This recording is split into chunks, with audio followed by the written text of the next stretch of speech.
viewers, and welcome back to episode 15 of this 1977 Suzuki GS750 Restoration. In this episode we're going to concentrate on the wiring loom, fixing up various issues there, and a few other bits and pieces. We're certainly getting to the point where we can see the end of this project. Did get some good news a couple of days ago that the factory that's building the exhaust system for me in Italy is reopened this week, so that should be on its way in a few weeks' time. And I think the other major thing we're waiting on is the new seat pan to restore the seat. So that's coming from Vietnam, and hopefully you won't be too far away. So let's get on with getting this wiring done and a few other bits and pieces. So my next major task is this wiring loom, which has been butchered a little bit over the years, and a few connectors changed. Somebody for some reason has chopped all these end pieces off and then just twisted them back together with electrical tape. So basically you need to start from one end, fix up all the connectors, clean the connectors, and do a new wrap around the loom to tidy it up before I put it back on the bike. I decided to unwrap this cable from the left-hand switch block to rewrap in the new loom tape that I have, which sort of seemed to go well until I got up to the top here where there has been some electrical tape put on, and you can see there that a couple of those wires have had their insulation worn away. So I've ordered a tool online to get these pins out so I can slide a piece of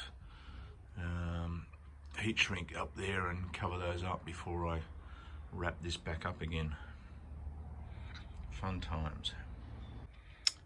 So I've now got the battery box back in along with this electrical panel. Mounted the regulator back underneath where it's supposed to be. It was originally mounted up here where the blinker box is supposed to be. Cleaned everything up a bit, made sure there's good earths between the panels, and I did receive the original blinker unit, which didn't work, but what was on the bike was an aftermarket one. So just to make it look a bit better, I've taken the guts of a modern blinker unit and taken the old one apart and putting the new guts inside the old can, so it looks a bit more original. On to the final steps of getting the wiring loom together. So just the last little bit of a wrap, and then I can put the wiring loom into the frame. So the wiring loom is now complete. I've done various repairs, fixed some butchering that had been done, changed some connectors to newer ones, and then covered it all with new wiring loom tape. So starting up the front here, these are all the connections for the dashboard and the right hand switch block, blinkers, front brake switch, etc. Coming down through here, there's a little spring clip that sort of holds it in place as it goes through the frame. We then come to the connector that goes off to the left hand switch block, which has all the blinkers and light switches, that sort of thing, and the horn switch, etc. This goes through to the horn itself. These connections here are for the ignition coils. This connector here, I'm not quite sure, it just seems to be a spare. It's not connected to anything, sort of positioned underneath the tank there. Maybe it's for a fuel sender or something like that. Coming down here, we then now loop down through down to this gear position sensor, which is down near the front sprocket. So I've double double wound this this section because it's going to be down in next to the sprocket, covered in chain oil, etc. We then come through to the connections for the electronic ignition, which this bike has points changed for electronic ignition. There's also the starter solenoid and also the oil pressure switch. Then the main fuse, which has its original little bag for a spare fuse, which is pretty cool. Then this connector here goes through to the blinker relay and also the rectifier regulator. This wires here go across to the rear brake light switch, and then finally we get down to the rear tail light with the blinker connections and the tail light connections. So this is ready for install back onto the bike and start plugging in some things. Okay, so the wiring loom is back in, including rewrapping this cable from the left-hand switch block that had a few bare wires that I've covered up with heat shrink. So you can see the loom coming down through here. There's a couple of things I haven't connected up yet, like the coils, etc. But connected it all up down here with the regulator, rectifier, blinker. That blinker can was the old one which didn't work, so I took the insides out of a modern one and put it inside, so a bit more authentic look. And then just the tail light cable, so everything seems to be working at the moment, which is great. So now that we have the wiring loom back in, we can and the battery is all charged, we can actually check that things are working. Instruments look fine. We've got blinkers front and back working fine. We can turn the headlights on, which brings on the instrument lights, and then the headlight, high beam and low beam. Horn works. Brake light works, and even the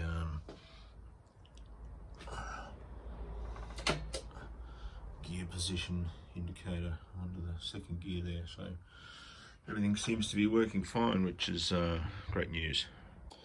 So one of the issues I found after unwrapping some of the parcels I ordered months and months ago was that I ordered a left-hand grip and a right-hand throttle slider with the grip on it from Partzilla, and when they arrived they're completely different, so that was a bit annoying.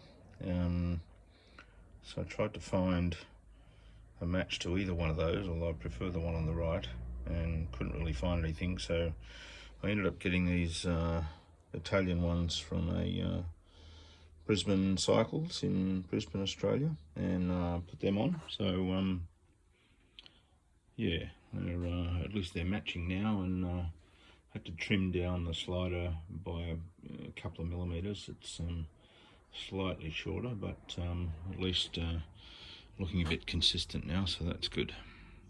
Right, so carburetors are back on. I just gave the tops of them a bit of a polish and a bit of clear coat over the top. I've got the both throttle cables installed. When I first got the bike, there was only one included, so I had to buy a new one from Partzilla, which had a few issues because number one, it came with instead of coming with this sort of attachment, it came with that, which apart from being the wrong colour, that thread there doesn't actually fit in there. So what I had to do was cut the nib off the end of it and change this to that, and then use a new solderable tip on the end to get the cable back to where it should be. But then also the outer sheathing was a little bit too long, which meant that the cable slack itself wasn't long enough, so I had to trim that off as well. So I ended up cutting maybe 15 millimeters off here, replacing the cap, and then so now I've got to the point where the throttles are actually working, which is good, with a little bit of slack, which I always like to have. So the next step is to put the air filter box on. Now, one thing I haven't shown is the braided brake lines that I've replaced the original ones with, sourced from a local supplier here. So this one comes down through here, joins up in this little joiner here, and then down on the right hand side down to the brake caliper, and then around the back here, slightly different, as we go from the rear master cylinder down through a hose, because it needs to be flexible, and that turns into a metal tube, which then runs back here and then up to the brake caliper at the back. And I had to replace the metal tube, make a new one, because of these fittings here, these where it changes from flexible to fixed. They were a concave fitting inside where that screws in, whereas the original were convex. So rather than try the original and see whether it might seal, I thought I'd make a new one. So I have the tools to make that, so I thought I'd give that a go. Anyway, we'll see where there are any leaks once I put fluid in. So that's it for episode 15. All the electrical systems seem to be working correctly now, which is great. And we're really running out of things to do. Got a few issues with the petrol tanks and paint issues I've got to fix up, but waiting on the exhaust system and the seat pan. But yeah, it's coming together nicely. Hope you're enjoying the series. If you are, you'll certainly click on like or even subscribe to the channel. And see you in episode 16.